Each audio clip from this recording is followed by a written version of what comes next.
A continuación presentaremos el mercantilismo con su principal expositor Jean Boudin.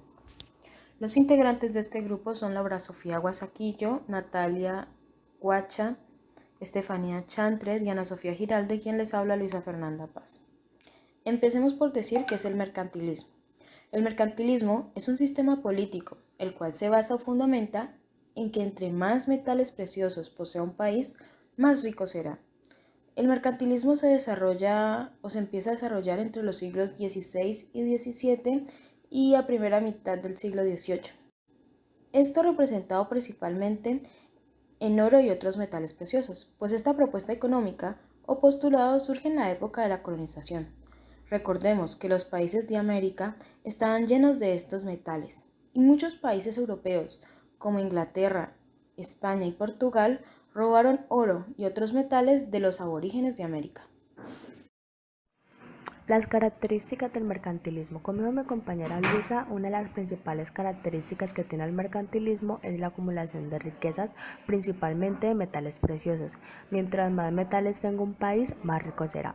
Otra de sus características es el rol que tiene el Estado de utilizar e imponer todos los mecanismos que sean necesarios para lograr el objetivo de acumulación de riquezas.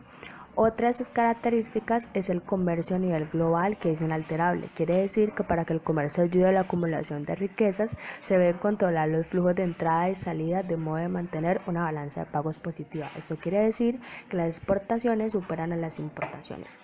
¿Cómo funciona el mercantilismo? El mercantilismo tiene diversas funciones, que son la prohibición de exportación de metales preciosos, control de la moneda local, impuestos y restricciones a las importaciones, control de los recursos naturales, privilegios fiscales a las exportaciones y a la producción local y fomentar el crecimiento de la población trabajadora. Bueno, las principales escuelas mercantilistas le dan origen a las teorías económicas similares como el bullionismo, el colbertismo y el comercialismo. El bullionismo promulga la acumulación de las riquezas a través de los metales preciosos y da conocimiento como mercantilismo español porque fue el sistema utilizado en la monarquía hispánica durante el antiguo régimen. El colbertismo propone la industrialización de la economía como fuente de riqueza, es llamado también mercantilismo francés. Y está el comercialismo, que propone el comercio exterior como fuente de riqueza y también fue conocido como el mercantilismo británico.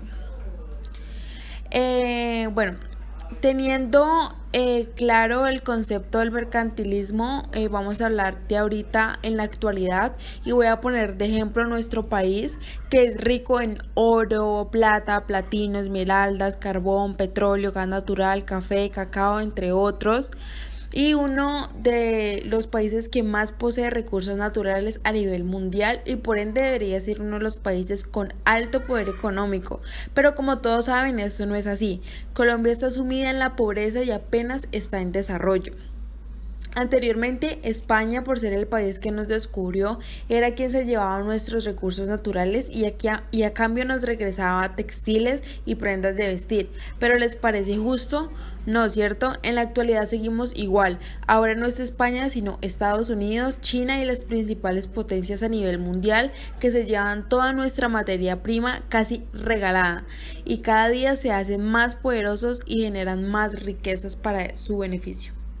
Jean Boudin nació en Francia en 1530 y murió en 1596. Fue un destacado intelectual francés que desarrolló sus ideas en los campos de la filosofía, el derecho, la ciencia política y la economía.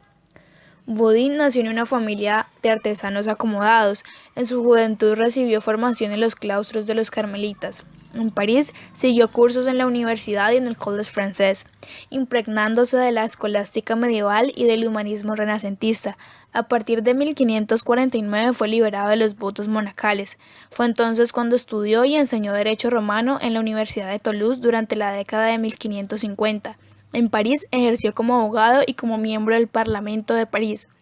A partir de 1566 comenzó a dedicarse a los temas que marcarían su pensamiento, como lo fueron la filosofía de la historia, la filosofía del Estado y la economía. Asentado en Laon, ejerciendo como procurador, murió de peste en 1596. Ideas políticas. La religión es fundamento del Estado y por lo tanto del poder soberano. Sus dos temas fundamentales son Dios y el hombre. Edad Media y Renacimiento confluyen, el dogma y la razón se reconcilian. La unidad religiosa es un ideal para Bodin. No negó nunca el derecho del Estado a la persecución religiosa. No discutió la ventaja de la existencia de una sola fe.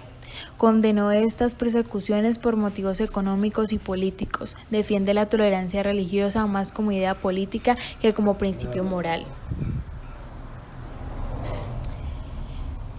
Después de la matanza de San Bartolomé de 24 de agosto de 1572, donde murieron miles de hugonotes, luteranos y reformados, y cuando la persecución religiosa era más cruenta, escribe 6 libros de la República. Debido al pesimismo, hace un reconocimiento de la autoridad absoluta del rey, va en contra de los que se oponen al rey. Maquiavélico quiso curar la enfermedad política de Italia recetando el despotismo, y Bodin quiso imponer la tolerancia religiosa a una Francia recién salida de la matanza de la noche de San Bartolomé, afianzando el poder absoluto de la monarquía. Teóricos protestantes como Francois Huttman sostuvieron que la monarquía francesa en sus orígenes fue electiva. El régimen mixto, mezcla de monarquía, aristocracia y democracia, preconizado desde la antigüedad por Platón y Aristóteles, resurgía como modelo perfecto de gobierno. En Francia se levantó por encima de la contienda religiosa un partido que quiso afianzar la autoridad de la monarquía a fin de solucionar las pugnas religiosas y consolidar primordialmente la autoridad independiente del Estado.